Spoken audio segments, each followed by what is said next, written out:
Saya sih nggak pernah ngejelasin ya dari nama judulnya emotional intelligence, tapi lebih kayak gimana si induk ayam jelasin ke anaknya gitu. Induk ayam anak ayam bukan berarti kayak ibu sama anak, enggak loh, tetap saya profesional ya. Cuman saya nyebutnya aja kayak gitu biar lebih nggak kaku lah istilahnya gitu. Ya sebenarnya emotional intelligence itu kan managing emotion ya di diri kita maupun pada saat kita menghadapi orang lain. Dan anak-anak yang muda itu pasti mengalami hal yang sama kayak yang saya dulu alamin gitu. Merasa lebih tahu gitu. Tapi kadang-kadang anak sekarang suka lupa nih, attitude juga mesti dijaga gitu. Kadang-kadang suka lebih kayak I know everything. Lu kan udah tua, lu nggak tahu gitu. Atau lu masih anak kecil, lu nggak tahu. Nah itu yang saya benar-benar ajarin supaya itu bisa dibawa terus ke mereka sampai kemanapun mereka pergi. Saya ngajarin tuh ada namanya istilahnya ORC ya, observation, reaction, sama communication. Org, kalau kita nonton Lord of the Ring tuh ada org tuh kayak gitu tuh. Tapi ini beda arti ya. Observation tuh you observe, masuk ruangan di observe dulu. Kira-kira gimana nih situasinya gitu. Ngerti deh gitu situasi di ruangan tuh kayak apa. Nah kemudian reactionnya kayak gimana nih kira-kira yang dihadapin kalau bicara sama si ibu, bicara sama si bapak gitu. Jadi nggak cuman gara-gara kamu bicara sama director gitu terus kamu mengiyakan semuanya juga enggak. Kadang direktur juga banyak nggak taunya. Ya waktu saya direktur juga kan kita cuma lihat helikopter view, tapi secara mikro itu kalian yang lebih tahu. Nah kalian itu yang mesti jelasin caranya gimana. Nah itu yang harus kamu pelajarin gitu. How to control it, karena kadang-kadang kita senang men-challenge supaya kita tahu nih sampai sejauh mana kamu ngerti urusan kalian sendiri gitu. Yang kemudian communication itu ya how to communicate gitu. Apakah terus kamu mau gebrak meja gitu karena kamu di challenge, ataukah kamu buru-buru bilang mohon maaf salah saya gitu. Which is saya benci banget kalau orang ngomong tiba-tiba mohon maaf. Ya belum juga salah, baru juga jelasin kode minta maaf gitu atau mohon izin. Lah kan saya yang nanya kenapa mesti ngomong minta izin dulu. Nah itu yang biasanya saya ajarin. Udah jadi orang profesional aja mau dimanapun kamu kerjanya, communication itu yang harus jadi kunci pada saat kalian menyampaikan sesuatu. Nah itu adalah part dari emotional intelligence yang saya ajarin ke mereka, ditularkan ke mereka bahkan antar mereka sendiri. Saya tuh senang mengambil contoh ya, mungkin buat orang aneh tapi senang sekali mengambil contoh ER, emergency room, di mana dokter itu melakukan istilahnya triage, mana orang yang harus dapat pertolongan segera, mana yang bisa menunggu dan mana yang sudah tidak bisa ditolong. Nah itu dalam melakukan triage itu mereka melakukan tindakan observation dulu, kemudian reaction ya mungkin communication enggak ya kalau sama orang sakit. Tapi itu hal yang sama yang saya ingin dilakukan oleh tim saya. Jadi kalau mereka menghadapi sesuatu masalah atau harus bicara dengan seseorang, supaya emotional intelligence mereka terjaga, mereka harus pegang ORC itu. Observe dulu.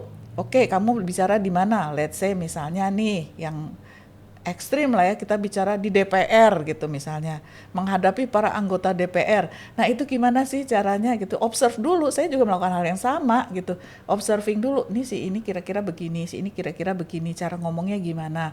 Jadi emosi saya sudah siap pada saat misalnya tiba-tiba saya di challenge, atau misalnya ekstrimnya orang tiba-tiba gebrak meja. Saya udah siap gitu mental saya. Jadi saya tidak tiba meledak gitu atau tiba-tiba saya nangis gitu. Karena saya jadi mempersiapkan itu. Setelah observasi datang reaksi. Ya kita akan melihat gitu. Oh orang ini tipikalnya menyudutkan. Oh orang ini tipikalnya sinis. Oh, orang ini tipikalnya tiba-tiba marah. Reaksi kita kayak gimana? Nah itu kita controlling juga tuh emotional intelligence kita. Apakah kita akan marah balik ke dia? Apakah kita akan bicara dengan tenang? Ataukah kita bicara dengan pasif agresif kayak mohon maaf pak itu nonsense. Atau mohon maaf pak itu BS. Atau mohon maaf pak bapak udah baca belum presentasi saya gitu.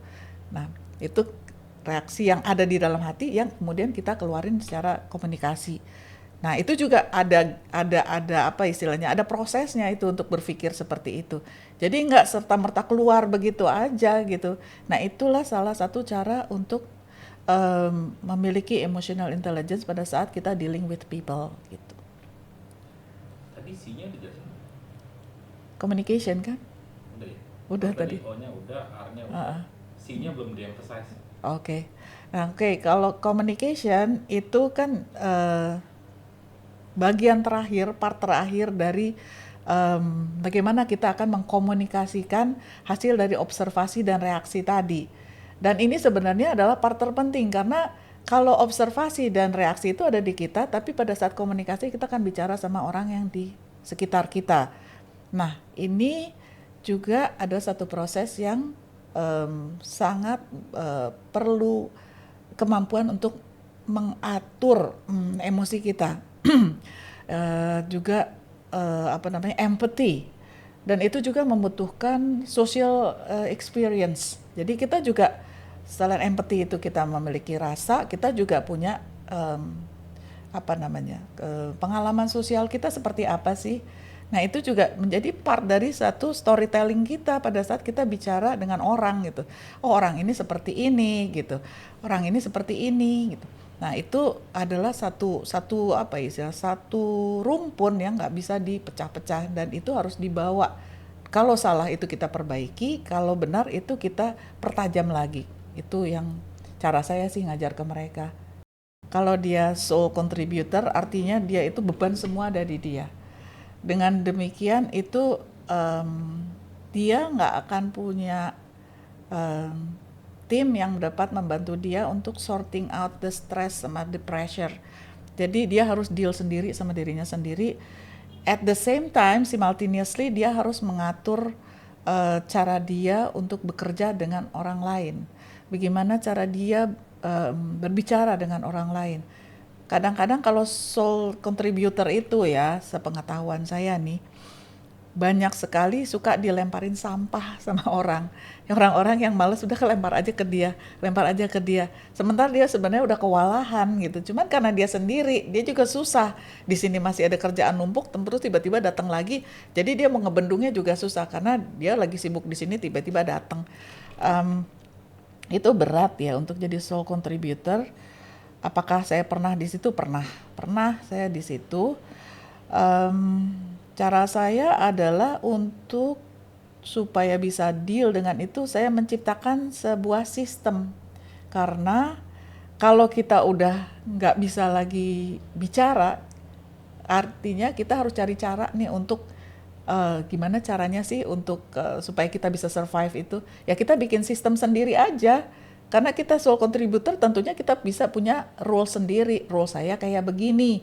Misalnya, kalau misalnya mau masukin suatu, waktu itu saya reviewer ya untuk wakil ketua sebuah badan khusus pada saat itu, saya sole contributor, dan itu semua dari divisi semua masuk ke saya. Ya saya kewalahan dong. Nah, itu gimana caranya? Saya bikin sistem. Jadi untuk bisa ke saya dia harus bikin dulu summary-nya seperti apa, pengirimnya siapa, terus kemudian apakah sudah direview oleh divisi-divisi lain yang terkait dengan usulan dia. Nah, dengan demikian tuh saya membagi beban itu dengan istilahnya work smart aja gitu. Jadi nggak usah langsung jadi kayak playing victim tuh, enggak gitu, karena mau nggak mau ya udah, istilahnya kalau saya dulu, kalau orang-orang curhat sama saya, gaji lu tuh 70% buat dimaki orang, 30% buat lu gitu. Jadi akhirnya anak-anak tuh, tim anak-anak ayam saya juga dengan ikhlas lah, ya udahlah ya gitu, udah istilahnya kalau orang Sunda wayahna gitu ya. Ya udah kayak gitu. Tapi itu cara saya untuk menyikapi di saat saya harus menghadapi beban di mana saya sendiri yang harus bertanggung jawab dan harus mendistribute kembali. Itu cara saya. Saya biasanya tim saya nggak pernah gede, selalu tim saya kecil. Mungkin cuma 1, 2, 3 orang lah istilahnya gitu. Cara saya mendelegasikan itu adalah untuk dengan mengenali tim saya sendiri. Dia kuatnya di mana. Ini anak kadang-kadang ada beberapa faktor ya. Misalnya dia bisa nggak ngikutin saya, pace saya, kecepatan saya berpikir, kecepatan saya mengambil suatu keputusan atau meminta dia untuk mengajukan usulan. Kemudian saya akan juga melihat bahwa orang ini kalau dikasih beban terlalu berat dia akan crack under pressure. Nah kalau jadi manajer tuh memang ada extra effort. Kenapa? You have to understand and you have to know your team, each individual. Karena mau nggak mau kalau mau jadi manajer yang baik tetap harus mesti begitu. And I do it walaupun saya pada saat itu sudah di posisi yang bisa dibilang di atas ya, tetap saya lakukan itu pada saat mengenali para level kepala divisi, karena pada saat pendelegasian itu saya akan mengerti bahwa oh orang ini lemahnya di sini, orang ini bisanya di sini gitu. Nah tapi kan kita bicara manajer ya, kalau manajer berarti masih satu istilah satu pekerjaan lah gitu. Nah misalnya orang ini lebih pintar komunikasi gitu, ini akan saya kasih dia untuk bidang yang banyak berkomunikasi dengan orang gitu. Apalagi misalnya pada saat itu saya corporate secretary, saya cukup lama jadi corporate secretary yang istilahnya nyuruh-nyuruh orang on behalf BOD. Dan tim saya mungkin cuma 2 orang gitu ya. Jadi orang tuh marah ke saya gitu, marah ke tim saya gitu. Aduh ya orang nguber-nguber aja gitu. Nah kan saya cari untuk yang bagian tuh menguber-nguber itu biasanya cewek yang ngomongnya manis, lembut tapi nguber terus gitu. Jadi itu saya dapat. Nah, untuk tim saya yang cepat berpikirnya bisa ngikutin saya, itu lebih ke pekerjaan yang core-nya. Misalnya saya drafting, saya bikin surat, saya harus berurusan dengan instansi lain. Nah, itu tim saya yang lain. Jadi saya membaginya seperti itu sesuai dengan bakat dan minat orang-orang yang ada di tim saya. Mungkin contoh kecilnya seperti itu.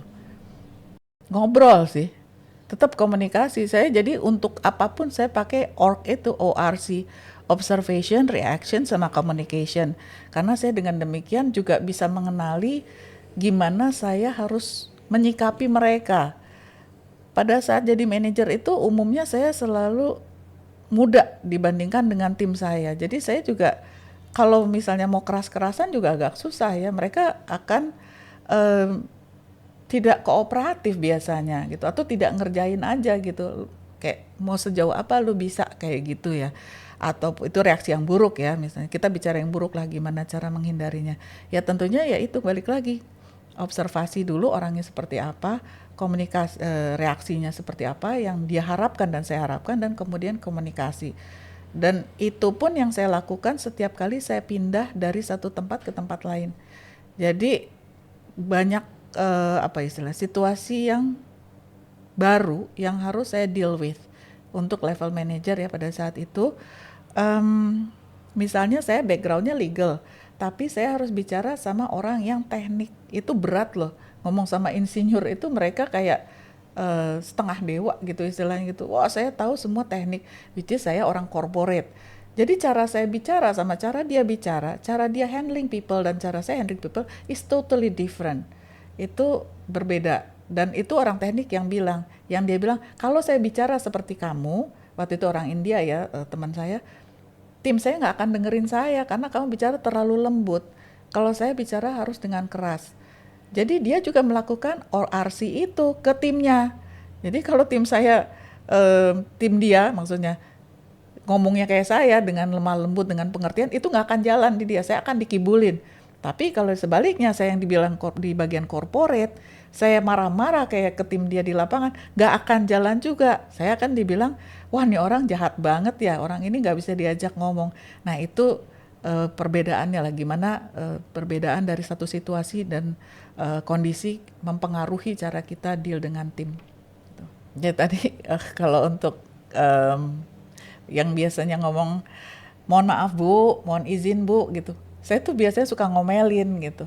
Walaupun mungkin sudah jadi culture untuk beberapa orang, memang mereka berharap untuk anggota timnya mohon maaf dulu sebelum ngomong, mohon izin dulu sebelum ngomong.